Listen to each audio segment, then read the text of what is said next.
وحده لا شريك له وأشهد أن سيدنا محمدا عبده ورسوله صلى الله عليه وعلى آله وأصحابه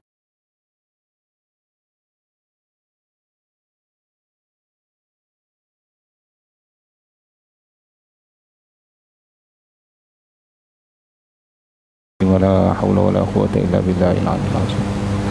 Amma ba'du, alhamdulillah, summa alhamdulillah. InsyaAllah pagi ini saya akan baca surah Al-Hasyr. Surah Al-Hasyr.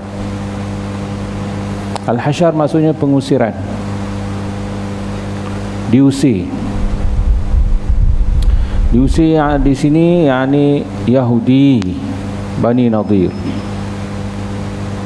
Yahudi diusir daripada Madinah.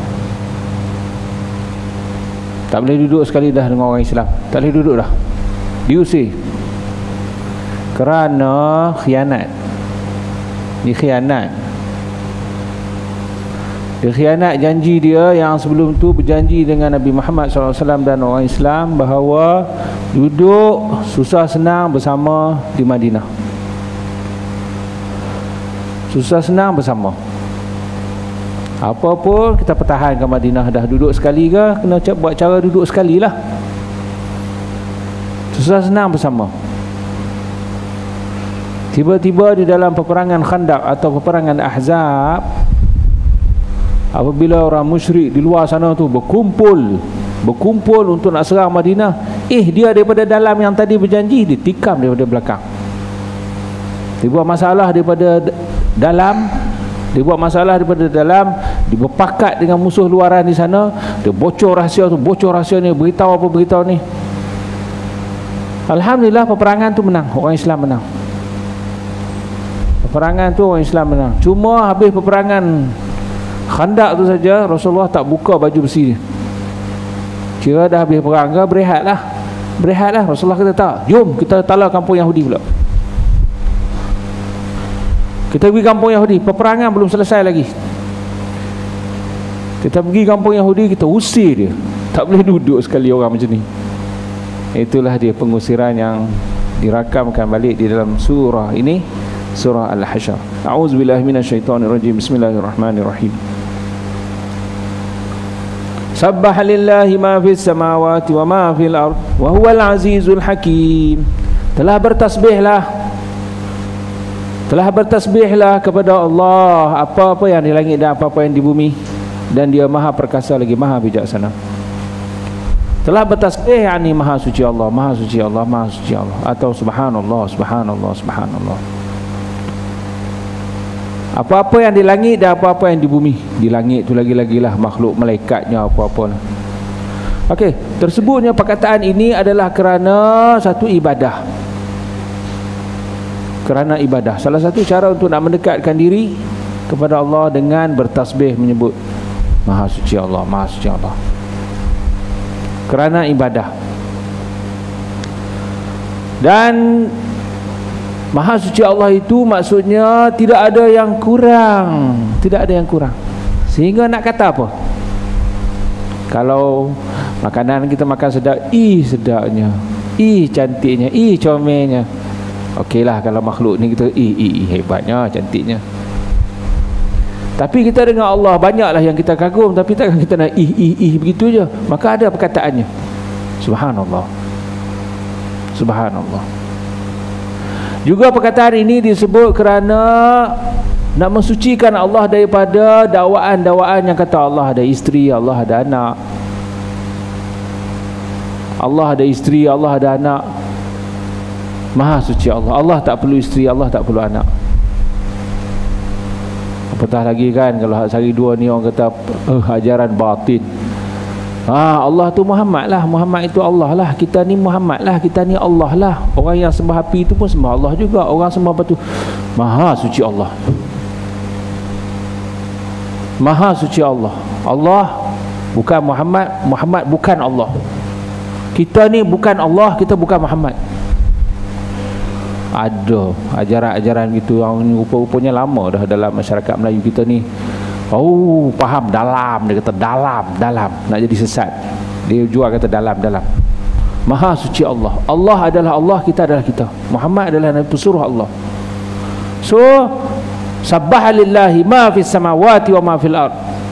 Telah bertasbihlah, mensucikan Allah apa-apa yang di langit, apa-apa yang di bumi.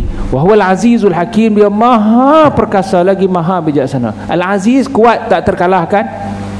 Al-hakim, bijaksana. Sehingga bergabung dua sifat ni memang menghasilkan sesuatu yang sangat unik, sehingga tak terkata apa melainkan subhanallah. Bila bergabung dua sifat ni, kuat dan cerdik. Kuat, cerdik. Kerana di sana ada orang yang kuat tapi tak cerdik. Orang kata, apa? Kenapa buat begitu? Kenapa benarkan? Kenapa? Macam-macam lah orang kata. Macam-macam orang kata. Dia kuat tapi tak cerdik. Atau sementara ada yang lain cerdik sangat. Fakta, bukti, kajian, tapi tak kuat. Melantak lagi, dia ceramah, letih kan, dia berhenti ya.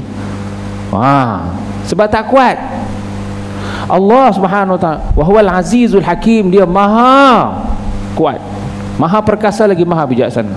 Baik, di mana tu dalam cerita ni, di mana yang dikatakan lagi kuat dan maha bijaksana? Huwallazi akhrajal ladzina kafaru min ahlil kitab min diyarihim li awwalil hasyr. Dialah yang telah mengusir orang-orang kafir ahli kitab daripada kampung halaman mereka untuk usiran kali pertama. Dialah yang telah mengusirkan orang-orang kafir ahli kitab daripada kampung halaman mereka untuk usiran kali pertama. Dialah yakni Allah yang mengusir orang Yahudi itu daripada kampung halaman mereka. Di sinilah yang dikatakan Allah kuat lagi maha bijaksana. Baik, untuk seketika Yahudi akhirnya nak letak dialah yakni Allah. Hebat sangat ke Yahudi ni sampai nak kena huwallazi akhrajal, dialah yang mengeluarkan. Untuk seketika nanti ada sengkaan-sengkaan orang beriman yang menganggap kata orang Yahudi ni tak boleh kalah, dan juga orang-orang Yahudi juga menganggap dia tak boleh kalah. So orang Islam pun menganggap orang Yahudi tak boleh kalah, orang Yahudi pun menganggap dia takkan kalah. Huwallazi, dialah yang boleh beri kalah. So dengan Allah tidak ada yang mustahil. Cara cerita tu, jalan cerita tu dia ada situ. Huwallazi akhrajal ladzina kafaru, dialah yang telah mengeluarkan orang-orang kafir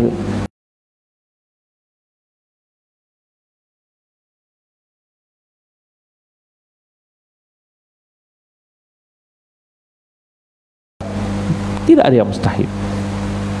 Dialah yang telah mengeluarkan orang-orang kafir ahli kitab untuk seketika. Istilah kafir tapi ahli kitab, pelik ni istilah ni. Maksudnya kafir tapi ada ilmu. Kafir alladzina kafaru min ahli kitab, orang-orang kafir, orang ada ilmu. Kitab tu gambaran pada ada ilmu lah, Yahudi Nasrani tu. Tapi kafir kerana dia ada ilmu memang, tapi dia tak amalkan ilmu dia. Dia tahu Nabi Muhammad itu benar, tahu Quran itu benar, tapi dia canggah di situ yang sampai tahap kafir ya, nasib lah. Atau istilah lain, Bani Israel, anak cucu Nabi Allah Yaqub. Keturunan orang baik-baik tu, tapi kalau dah nak jadi perangai atau nak jadi jatuh kafir juga, sayang. Orang keturunan baik-baik, anak cucu jadi baik-baik lah. Orang ada ilmu, perangai baik-baik lah. Kita tak ada ilmu, kita pergi cari ilmu, menuntut sana menuntut sini, bagus. Tetapi setelah ada ilmu kena amalkan. Bukan setakat dah ada ilmu, ada apa kan, tapi tak amalkan.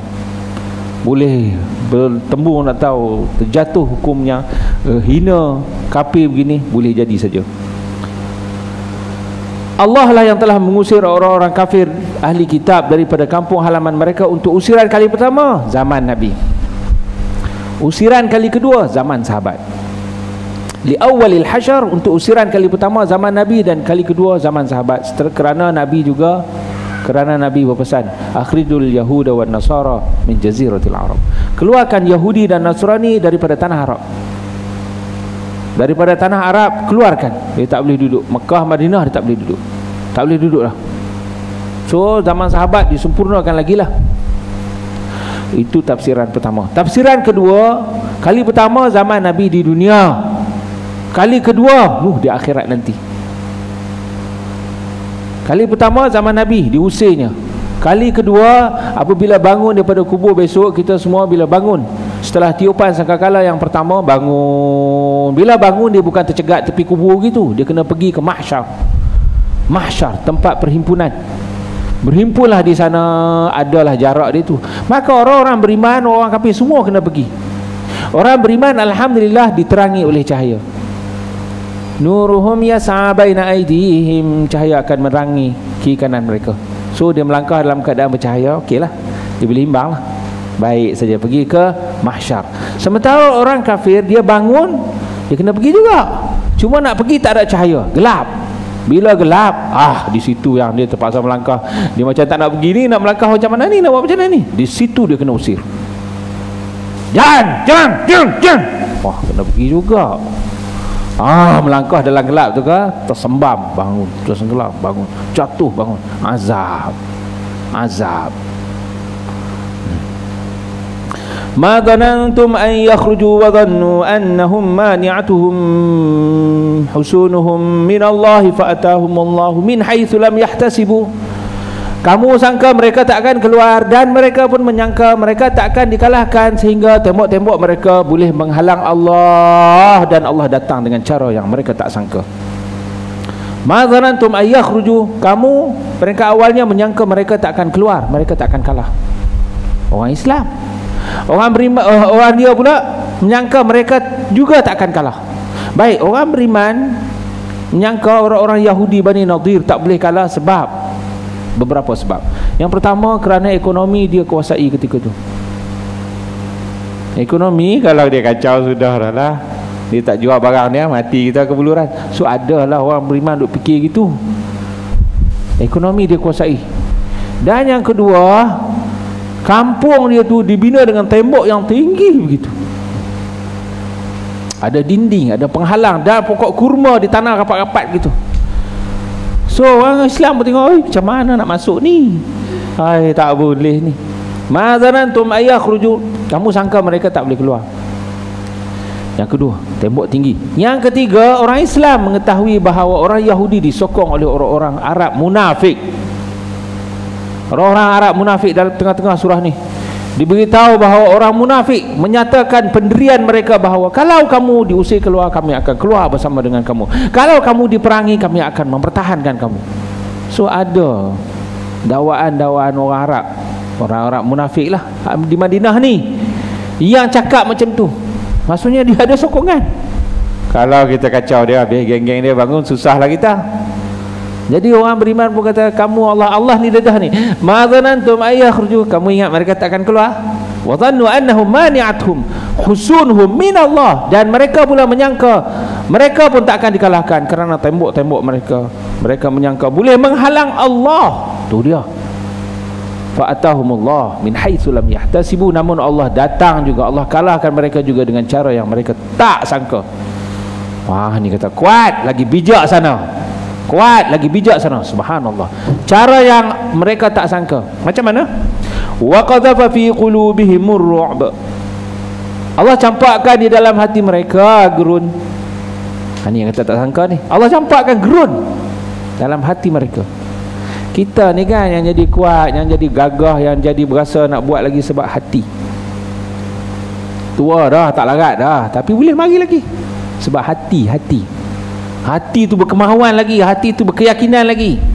Apatah orang kata tua dah tapi hati muda. Jaga, ligat. Hati tu boleh lagi, dia boleh. Sementara kan ada yang lain muda lagi, kenapa tak mari, kenapa tak buat, kenapa tak kerja? Aku tak lah, aku tak boleh. Umur baru 20-an, macam apa lagi cakap, nak mati.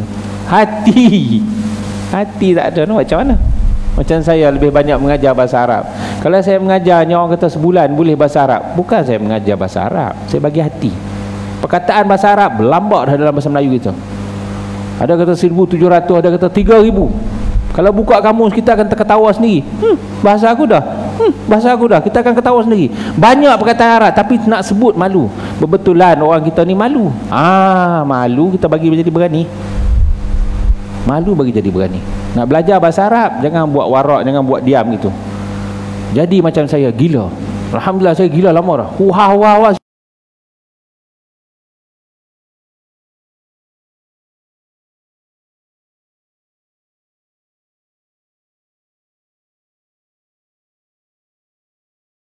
belilah buku, lepas buku 100 hari bahasa Arab, 30 hari bahasa Arab, 20 hari bahasa Arab. Tak boleh bahasa Arab kerana tak bercakap. So bila nak bercakap malu. Adalah motivasi sikit tu nak sentuh hati kita ni. Orang Melayu dia tersendiri. Cuba sikit-sikit, dia bukan benda ambil boleh buang gitu. Orang kata Allah biasa kerana biasa. Mulakan dengan Assalamualaikum. Ada suara, boleh? InsyaAllah. Orang bukan Islam pun boleh. Orang bukan Islam, India, Kristian, India, Hindu, yang tak ada agama pun ramai boleh bahasa Arab. Kita lagi bolehlah sebab hati. Baik. Orang Yahudi ni Allah nak kalahkan dengan Allah. Wa qadhafa fi qulubihim ar-ru'b. Allah hantam dulu hati dia.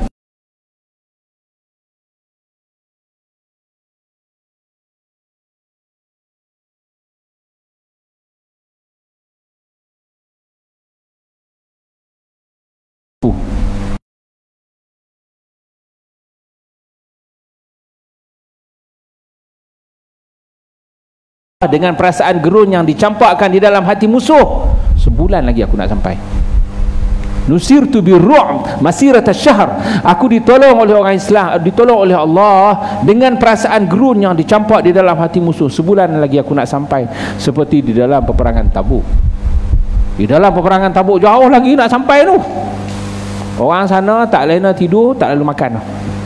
Tak lena tidur, tak lalu makan. Sebulan lagi pun tak sampai lagi pun. Itu kalau bertembung tu jadi macam mana tak tahulah. Wa qadhafa fi qulubihim ru'b. Allah campakkan gerun dalam hati mereka sehingga mereka hilang pertimbangan. Yukhribuna buyutahum bi aydihim wa aydil mu'minina fa'tabiru ya ulil absar. Mereka meruntuhkan rumah mereka dengan tangan mereka dan tangan orang beriman. Oleh sebab itu ambillah pengajaran, hei orang-orang yang mempunyai hati. Mereka meruntuhkan rumah mereka dengan tangan mereka. Sepatutnya apa? Janganlah runtuh rumah sendiri. Mana tahu nanti minta maaf lah. Nanti kamu boleh duduk lagi sini. Minta maaf. Buat perjanjian lain kan macam mana kan. Tetapi mereka sendiri dah hilang keyakinan.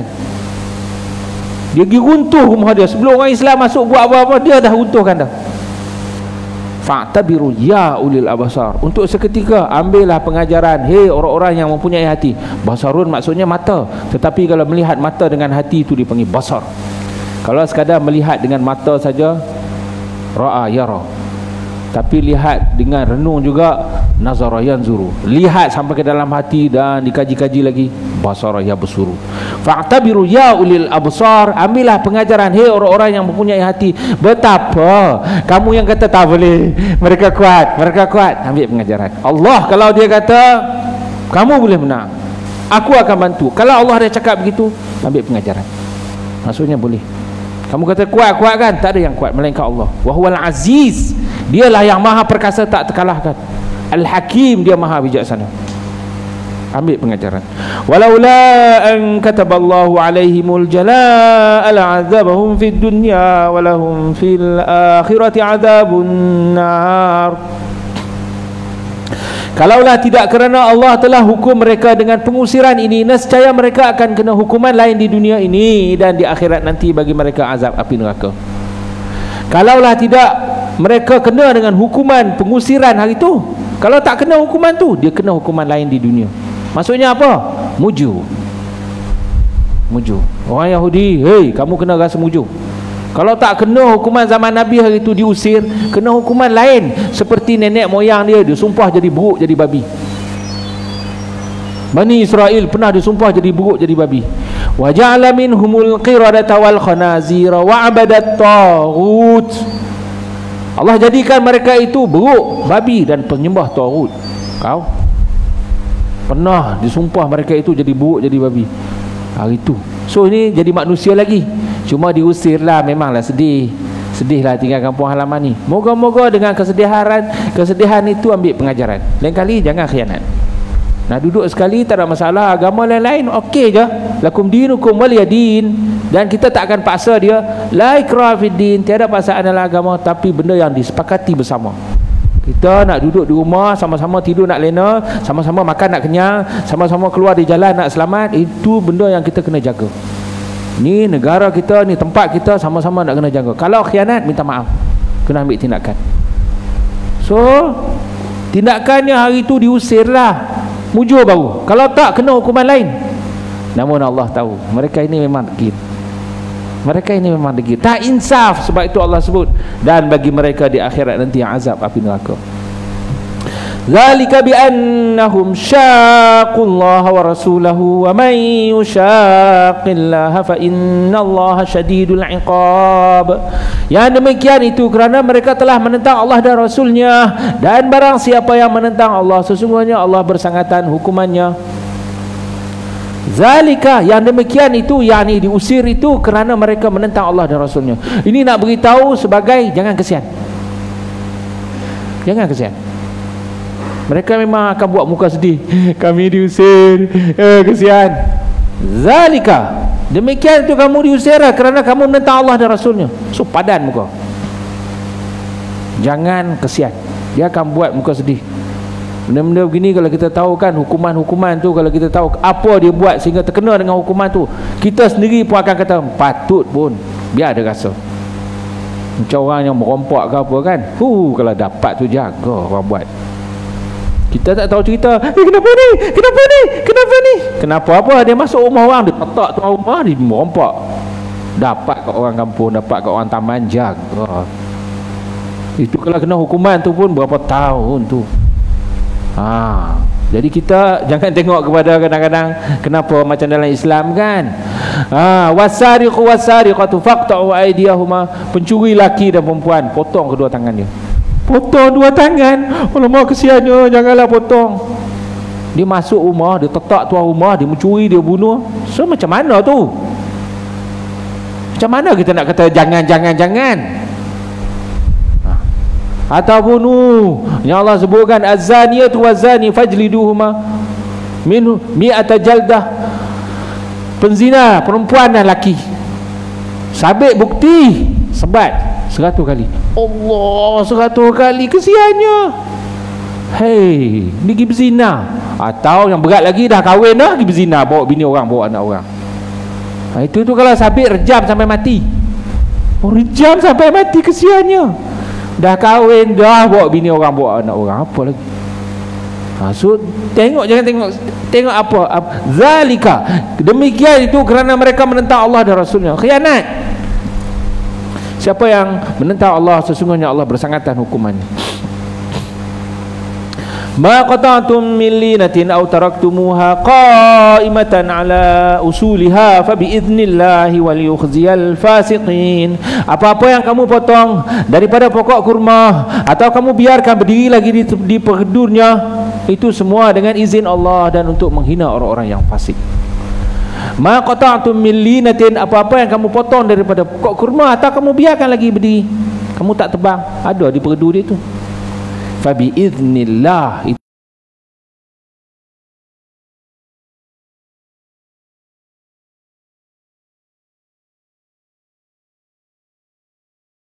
Tembok tinggi, dinding tinggi begitu, dan banyak pokok kurma rapat-rapat ditanam. Bila begitu Allah perintahkan Nabi kita Muhammad sallallahu alaihi wasallam dengan kata tebang pokok tu sebahagiannya dan bakar. Sebahagiannya untuk buat lorong nak masuk tu, untuk buat lorong je, bukan semua, untuk nak buat lorong tu je, dan bakar. Bila Nabi kita Muhammad sallallahu alaihi wasallam mengarahkan para sahabat tebang pokok tu dan bakar, orang-orang Yahudi melihat keadaan itu, bahawa tembok dia atau dia punya kampung dia dah nak kena masuk, dia pun kata apa? Dia kata, ya Muhammad, tidakkah kamu pesan kepada tentera kamu sebelum-sebelum ni? Sebelum-sebelum ni kamu duk pesan sangat kepada tentera-tentera kamu ni, jangan tebang pokok, jangan bunuh orang tua, jangan bunuh orang perempuan, kanak-kanak, dan apa-apa yang tak terlibat perang juga, seperti rumah-rumah ibadat, pokok-pokok. Kamu kata jangan apa-apa kan? Ni apa tebang pokok ni? Ni apa tebang pokok ni? Memang Nabi kita Muhammad SAW ada pesan begitu, sebagai akhlak dalam peperangan. Akhlak dalam peperangan, dalam perang ni pun dia ada akhlak lagi. Nabi pesan dengan pesanan itulah, siapa-siapa yang tak terlibat dengan peperangan, seperti orang tua, perempuan, kanak-kanak, itu tak terlibat perang, jangan bunuh. Dan apa-apa yang juga tak terlibat dengan peperangan, seperti pokok-pokok, rumah ibadat sekalipun, jangan apa-apa kan? Itu memang betul pesanannya begitu. Tetapi dalam kes ni pokok-pokok tu, tembok-tembok tu dah menjadi penghalang. Maknanya dia terlibat dengan peperangan juga. Maknanya dia terlibat. Oleh sebab itulah hukuman atau hukumnya berubah. Hukumnya berubah. Allah pun fabi iznillah, dengan izin Allah, dengan perintah Allah juga tebang. Oh, jadi ada begitu ya. Hari tu cakap lain, ni cakap lain. Ya, ada. Itu tengok keadaan. Seperti dalam fiqh pun banyak begitu. Islam ni, inilah yang dikatakan Islam ni mudah. Islam ni fleksibel juga. Dia ada kadang-kadang ada budi bicara, tengok keadaan. Dia pun bukan kata hukuman tu tetap begitu, tak. Boleh solat berdiri, solat lah. Tak boleh duduk. Boleh lagi mari masjid, marilah. Sakit tak boleh mari, solatlah di rumah. Boleh siap-siap mukim, bukan musafir, solatlah dengan on time, dengan waktu-waktunya, dengan rakaat-rakaatnya. Tetapi bila musafir, letih atau susah ni, hak yang berapa rakaat tu kan boleh 4 boleh jadi 2. Waktu-waktu tu boleh gabung-gabungkan, campur je. Takdim atau takhir, nak dahulukan atau kemudian. Fleksibel, Islam mudah. Dia berubah ikut keadaan. Itu pada ibadah. Dalam berakhlak pun ada je. Jangan sombong. Jangan sombong. Jalan, jangan sombong. Allah sebut wala tamshi fil ardi maraha. Jangan kamu jalan sombong-sombong begitu. Tetapi ada ketikanya kena sombong. Kena tunjuk kita ni izzah kita, kekuatan kita, kemuliaan kita, kemegahan kita. Kena tunjuk seperti di dalam peperangan Badar. Dalam peperangan Badar yang dulu punya style perang, dulu punya style peperangannya, sebelum perang lawan ramai-ramai, dia seorang sama seorang. Sebelum perang lawan ramai-ramai, dia masuk seorang-seorang dulu. Munazalah, masuk dulu. Bila masuk orang sana, orang sini, orang Islam pun masuk.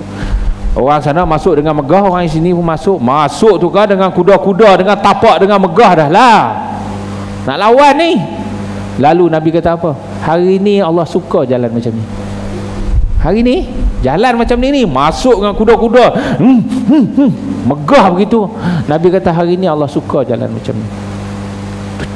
Ayat kata wala tamshi fil ardi maraha. Jangan kamu jalan sombong. Itu dalam keadaan biasa. Sama-sama kita janganlah tunjuk sombong. Tapi tadi tu itu cerita perang lah. Dia panggil tengok keadaan lah.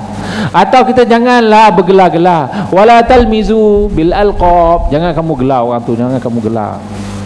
Kamu panggil dengan gelaran-gelaran yang tak baik. Tetapi di dalam peperangan Khandaq ini, Rasulullah provok orang-orang Yahudi, Bani Nadir, dengan Nabi kata, ya abna al-qiradah wal khanazir.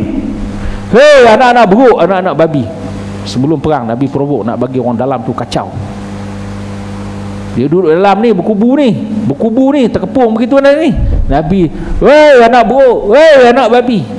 Tiba-tiba orang-orang Yahudi kan, dia terus sama-sama dia di dalam tu. Siapa dia beritahu Muhammad kata nenek moyang kita pernah dia sumpah jadi buruk, jadi babi? Siapa dia beritahu? Dah dalaman dia dah berkelahi dah. Cantik ya? Siapa dia beritahu? Memang pun orang Yahudi tahu nenek moyang dia pernah kena sumpah jadi buruk, jadi babi. Dia tak cerita ke orang lain. Allah beritahu. Allah cerita di dalam Quran yang Allah sebut waja'ala minhumul qiradata wal khanazira. Maksudnya apa? Nabi pun gelar jugalah. Hei anak buruk, hei anak babi. Dalam keadaan biasa janganlah. Tapi dalam keadaan tertentu ada je. Dalam keadaan biasa janganlah mengumpat. Jangan mengumpat. Sebut benda-benda yang betul. Tapi tuan dia kalau suka, dia dengar, dia tak sukalah. Kita sebut hal-hal peribadi dia. Dia buat apa, dia cakap apa. Wala yaghtab ba'dukum ba'da ayuhibbu ahadukum ay ya'kula lahma akhihi maitan fakarihtumuh. Jangan kamu saling mengumpat. Itu ibarat macam kamu makan daging saudara kamu yang dah mati. Kamu tak suka makan juga. Mayat saudara kamu yang dah mati, kamu tak suka nak makan tapi kamu makan juga. Itulah ibaratnya mengumpat. Tak baik. Haram. Namun Al-Imam An-Nawawi rahimahullah menyebut ada ketikanya wajib mengumpat. Baik. Wajib mengumpat macam mana tu? Yalah, dia tipu orang. Dia tipu. Masjid kita kena tipu dah. Kita kena tipu dah. Orang lain pula dia tengok. Ada kampung sebelah dia pergi.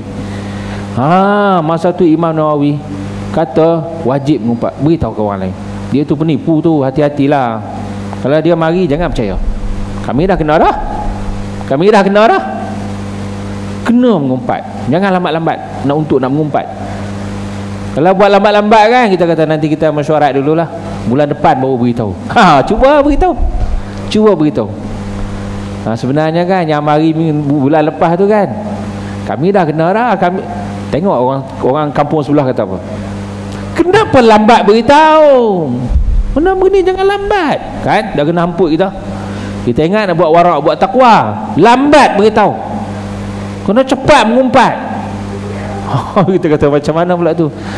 Dalam kes-kes tertentulah orang menipu umpamanya.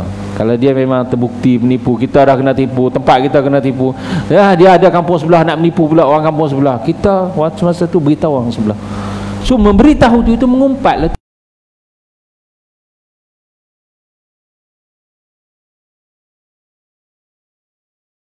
Memang Rasulullah pesan pokok tak boleh tebak, tapi pokok terlibat. Orang tua tak boleh bunuh dalam peperangan, tapi kalau dia terlibat, nasib lah. Rumah ibadat tak boleh apa-apa kan, tapi rupa-rupanya itulah pusat dia, itulah store dia, nasib lah. So hukum tu berubah mengikut keadaan. Maka orang yang memang terlibat dalam keadaan begini, dia tahu. Walaupun orang Yahudi ni tengok pandai dia, ya Muhammad, kamu kan pesan sebelum ni, dia ada maklumat, dia tahu benda tu. Tapi dia ingat orang Islam ni tak berfikir. Allah maha bijaksana, Allah beritahu benda ni, tebak. Wa ma afa Allahu ala rasulihi min ahli al-qura min ala rasulihi minhum fama awjaftum alaihi min khailin wala rikabin walakin Allah yusallitu rusulahu ala man yasha wallahu ala kulli syai'in qadir. Apa-apa yang Allah berikan kepada rasulnya daripada harta peninggalan itu, daripada kuda dan harta-hartanya, itu memang Allah nak menangkan rasulnya ke atas siapa yang ia kehendaki, dan Allah maha berkuasa di atas setiap sesuatu. Ini cerita apa pula? Ini cerita harta rampasan perang daripada kampung peninggalan Yahudi itu. Maka Allah sebut apa-apa yang Allah ditinggalkan oleh orang-orang Yahudi itu memang Allah nak berikan kepada rasulnya, dan memang Allah nak kalahkan sesiapa, nak menangkan rasulnya ke atas sesiapa yang ia kehendaki.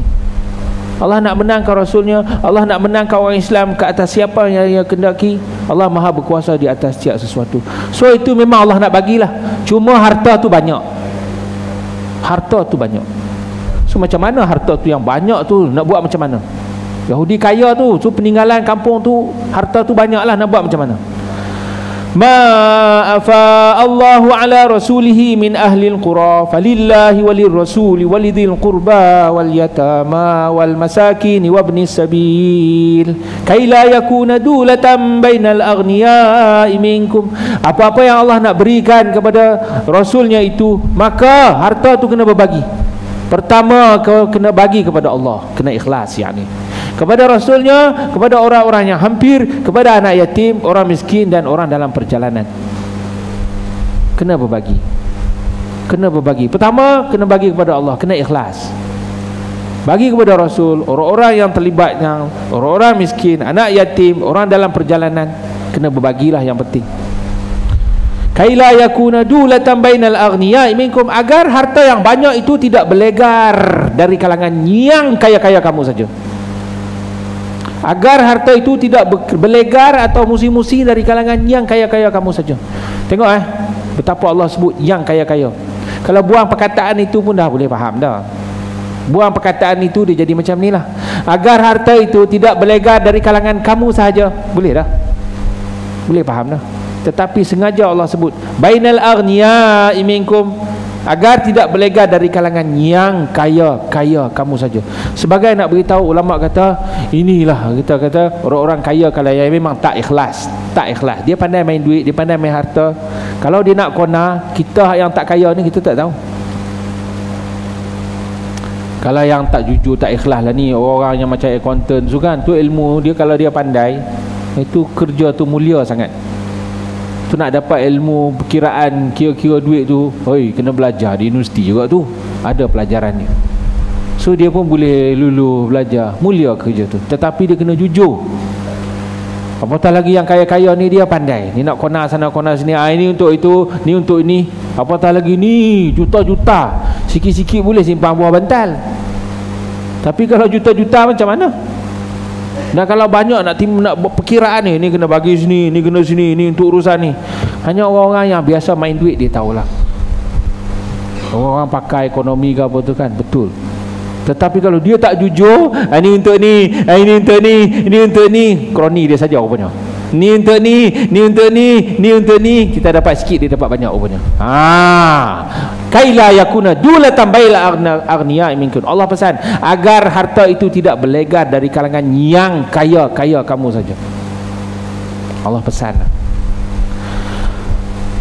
Wa ma ataakumur rasulu fakhudhuhu wa ma nahakum anhu fantahu wattaqullaha innallaha sami'un syadidul iqab. Apa-apa yang Rasul bawa ambil, dan apa-apa yang Rasul larang itu tinggalkan. Secara umum, apa-apa yang Rasulullah ajar ambil, apa-apa yang Rasulullah tegah tinggalkan, dan takutlah kepada Allah, sesungguhnya Allah bersangatan hukumannya. Sebagai peringatan, kena jujur, takutlah kepada Allah. Lil fuqara'il muhajirin alladhina ukhriju min diyarihim wa amwalihim yabtaghuna fadlan minallahi wa ridwana wa yansuruna Allah wa rasulah ulaika humus sadiqun. Juga kena bagi pertama-tama kepada orang-orang fakir muhajirin yang telah diusir daripada kampung halaman mereka dan telah dirampas harta-harta mereka. Mereka mengharapkan kelebihan Allah dan Rasulnya, mereka mengharapkan kelebihan daripada Allah dan keredaannya, dan mereka menolong Allah dan Rasulnya. Mereka itulah orang-orang yang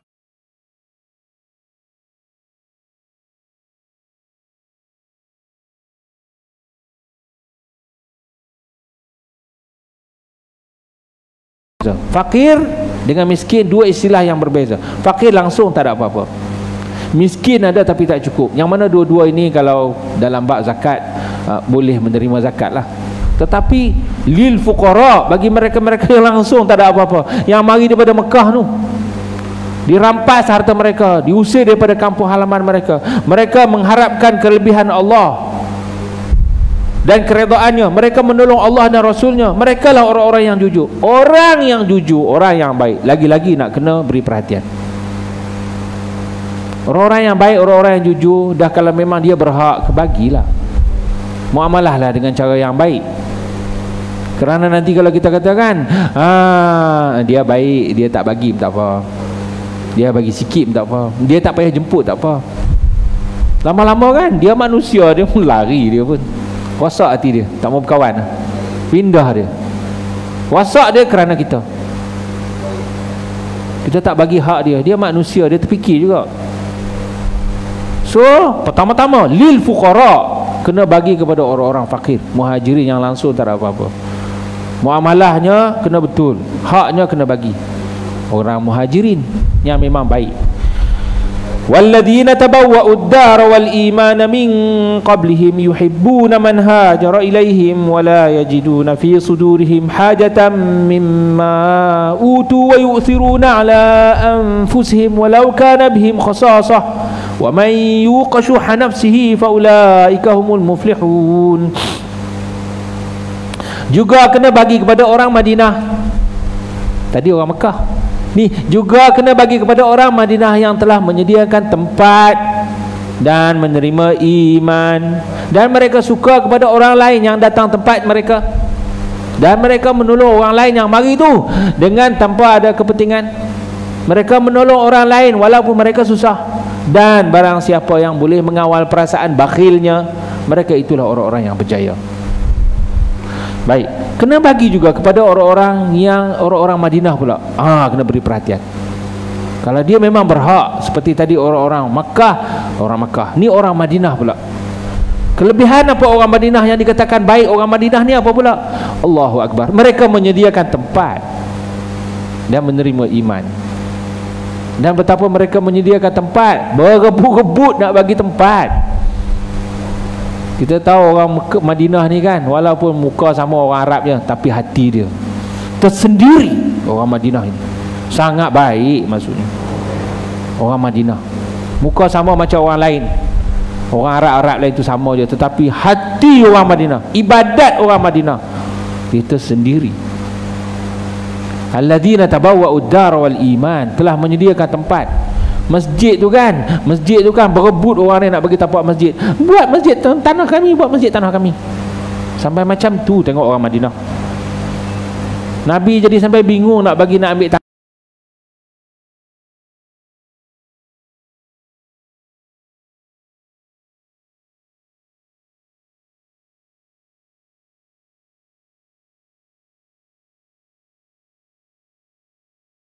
Dapat idea. Allah bagi idea. Dengan Nabi kata, ni unta dia ni tengah berdiri ni. Unta ni tengah berdiri, nanti dia akan duduk. Di mana saja dia duduk, di situlah tapak masjid. So unta tu berdiri, dia berjalan. Ya, dia duduk situ. Situlah tapak masjid. Selesai masalah. Siapa tak kecil hati? Unta yang buat keputusan.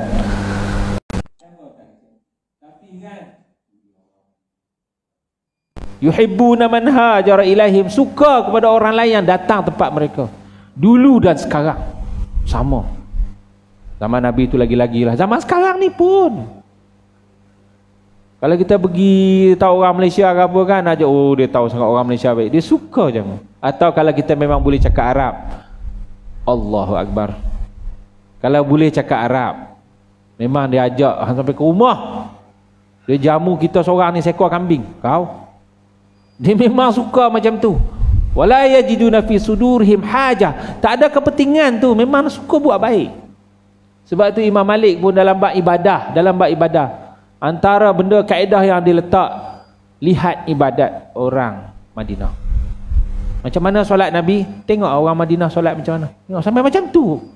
Tersendiri sebab orang Madinah ibadahnya, akhlaknya, suka tolong orang lain. Tak ada kepentingan. Dan tolong orang lain tu tidak ada kepentingan, dan dia boleh tolong orang lain walaupun dia susah. Tu dia macam mana tu? Wa yusiruna ala anfusihim walau kana bihim khassasah. Dia boleh tolong orang lain walaupun dia susah. Sebab tu kita tahu dalam sirah, dalam sejarah, orang Madinah menawarkan kepada orang-orang Makkah, siapa dia pandai berniaga, ni modal, ambil buat berniaga. Bagi modal untuk berniaga. Siapa dia tak ada rumah, dia ada rumah lebih ni, duduk, siapa nak duduk. Sampai macam tu ni orang Madinah ni. Kalau dia fakir kan, kalau orang Madinah kena beri perhatian lah orang Madinah. Sampai benda ni tak berlaku, tetapi orang kata manis mulut orang Madinah ni sampai tahap tu. Manis mulut. Apa dia? Dikatakan, diceritakan dalam sirah, manis mulutnya orang Madinah ni, dia tawarkan kepada orang-orang Mekah, siapa dia yang belum kahwin ni dia isteri ramai ni. Isteri ramai. Juga ada anak-anak ni. Siapa dia nak kahwin, kalau rasa nak kahwin, tengok berkenan ke isteri dia kan, beritahu. Dia ceraikan isteri dia tu kahwin. Sampai macam tu. Ni isteri ramai ni, dia ada isteri ramai. Siapa dia nak berasa berkenan, nanti dia ceraikan isteri dia tu kahwin lah. Tengok. Manis mulut sampai setara tu. Kita ada juga manis mulut. Kita paling-paling buat macam rumah sendiri. Makan. Buat macam rumah sendiri. Kalau bahasa Arab disebut ahlan wa sahlan. Ahlan wa sahlan. Maksudnya ahlan tu ahli keluarga lah. Sahlan tu senang. Yang ni kamu datang ziarah keluarga sendiri. Sahlan kamu datang disenangi, dekat-dekat dengan bahasa Melayu kita dah. Buat macam rumah sendiri. Bahasa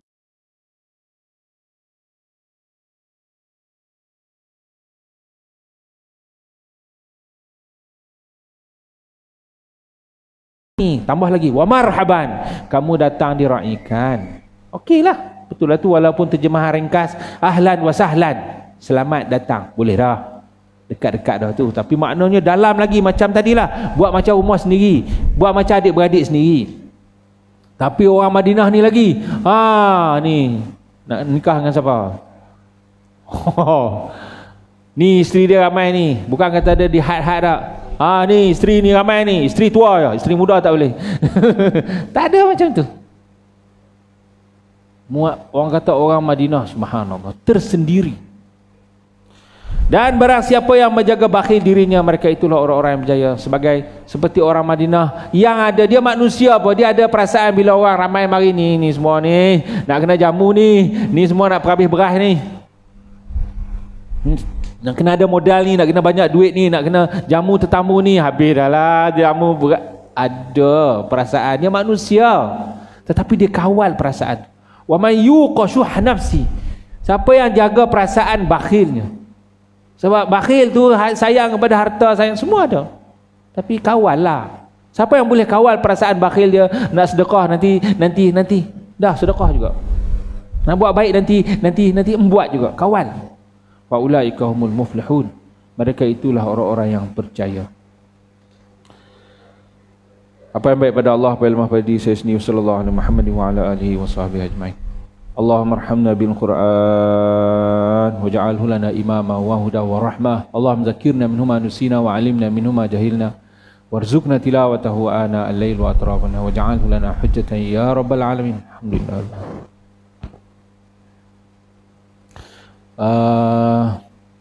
Saya pun tak tahu, tapi saya iklan je lah. Saya betul ada bawa. Saya PKP lama